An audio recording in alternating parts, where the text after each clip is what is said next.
Senate Enrolled Act 217 amends Indiana Code concerning education as it relates to identifying and providing supports for students at risk for or with characteristics of dyslexia. This helps to ensure that schools have a means of identifying students who need early intervention and have enough data to guide the appropriate type of instruction and intervention likely to be effective. Schools must have these new structures and procedures in place for the 2019-2020 school year. Many schools have questions about some of the specific requirements. In this video series, Joe Reish, the dyslexia specialist for the Indiana Department of Education, helps to clarify these requirements. Senate Enrolled Act 217 was signed by the governor in spring of 2018. The law goes into effect for the 2019-2020 school year. This law does apply to public and charter schools. Private and parochial schools may choose to follow some or all of the legislation. It's important to note that the Indiana Department of Education's role is to help schools implement the law as it's written. I'm more than happy to meet with and talk with any level of teacher or administrator to help schools implement this legislation. The Indiana Department of Education has created a planning document for SEA 217. This document lists all the action pieces required by a school to meet the legislation. The document also has clickable resources that allow you to link to the document on the website for more information on the action piece. Indiana Department of Education has created a guidance document for the use of title funds as it relates to Senate Enrolled Act 217. Please find this guidance document on the IDOE Dyslexia website and on the IDOE Title website for more information on how to use the funds for title schools and Senate Enrolled Act 217.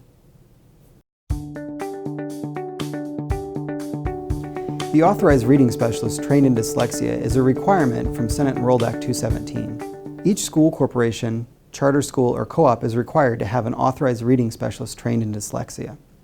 This person must successfully complete an Indiana Department of Education approved dyslexia training program either prior to or during the 2019-2020 school year. No other advanced degree is required for this. Again, the person must successfully complete one of the IDOE approved training programs.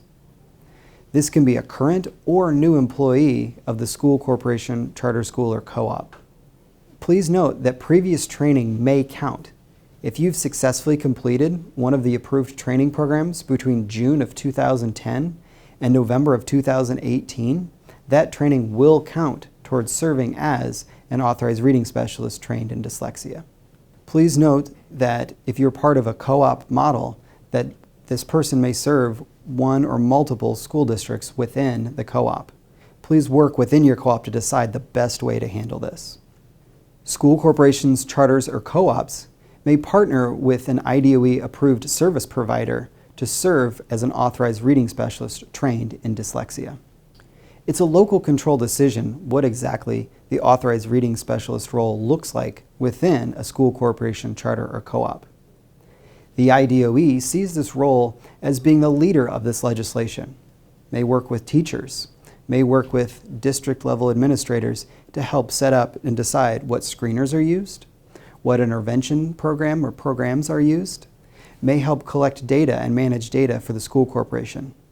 Again, it is ultimately the decision of the school, corporation, charter, or co-op what exactly this role looks like. Please visit the IDOE Dyslexia website for a guidance document with more information. Part of Senate Enrolled Act 217 requires every student, kindergarten, first, and second grade, be universally screened. Part of that universal screening is that 6 subsets are screened. Within those 6 subsets, you're screening for phonological and phonemic awareness, so a student's ability to oral manipulate sounds. Students are also going to be screened on alphabet knowledge. Do they know the letters of the alphabet? Additionally, they'll be screened on sound-symbol relationship, or phonics. Students will be screened on decoding, their reading ability, encoding, their spelling ability, and rapid naming. Rapid naming is one's ability to accurately and quickly name familiar objects, such as colors, shapes, or letters. Research has indicated that one's ability to accurately and quickly name those objects correlates to one's reading ability. As I mentioned, all students in grades kindergarten, first, and second grade will be universally screened. Schools will screen each student every year in each grade, regardless of previous year's performance.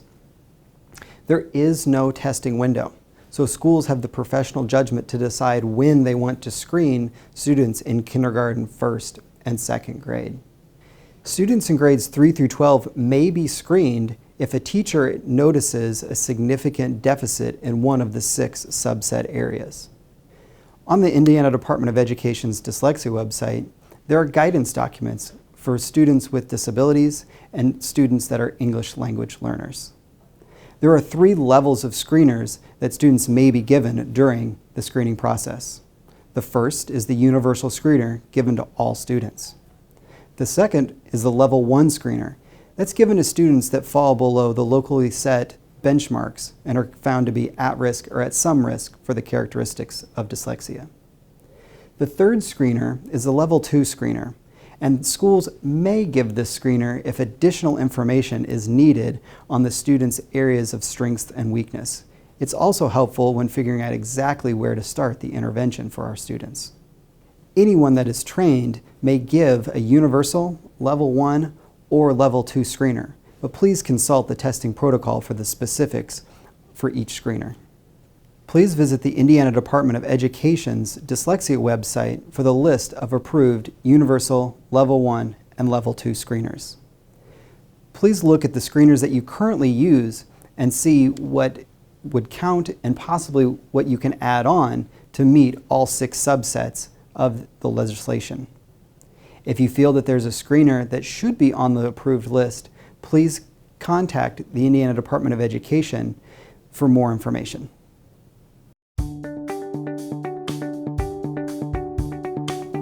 Within Senate Enrolled Act 217, there is no specific program that is endorsed or recommended. It's a local control decision for schools. The law does list recommended instructional approaches for schools to use when working with their students at risk or at some risk for the characteristics of dyslexia. The list of recommended instructional approaches may be found on the IDOE Dyslexia website. Please note that the recommended instructional approaches include a program that is explicit, systematic, sequential, and cumulative. Recommended approaches do not take for granted any prior skills that the student may know. Additionally, the instruction needs to be multisensory, both in student practice and teacher instruction. When choosing an intervention or intervention programs, some questions to ask are, does it work within our RTI model for our school? Does the intervention use as many of the recommended approaches listed in the law? What's the source of the material? What is the cost per student? What materials are covered? How are we going to track progress? Who will lead the intervention, and will that person need additional training to lead that intervention? IDOE has created 2 guidance documents on our website. The first document lists all the recommended approaches. The second document is a program check. This document helps schools verify that they're covering all the materials needed, or may be used to vet programs that schools are considering adopting as their intervention program. Once students are found to be at risk or at some risk for the characteristics of dyslexia, schools will sit down and share information with parents. Several things will be shared during this conversation. The first, students' scores on the universal screener. Second, schools will get consent. We are recommending written consent to give the level 1 and level 2 screener. Schools will provide information documents to parents on the characteristics, accommodations, and interventions of dyslexia. These documents are being created by the Indiana Department of Education and will be available on the department's website in multiple languages.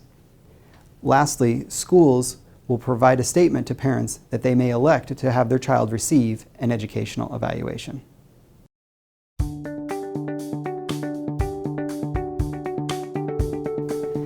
Senate Enrolled Act 217 is not a special education law.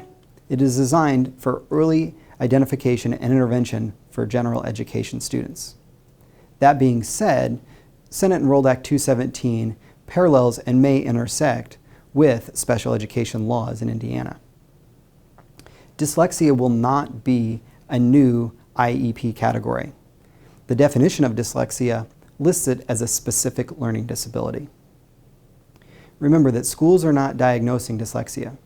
Schools are identifying the characteristics definitive of the disorder.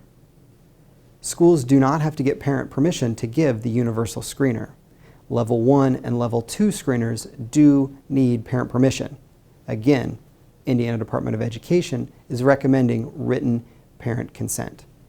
It's important that during that conversation, schools talk about the difference between a Level 1 screener to find out more information about a child's area of deficits versus a full educational evaluation. These two are different.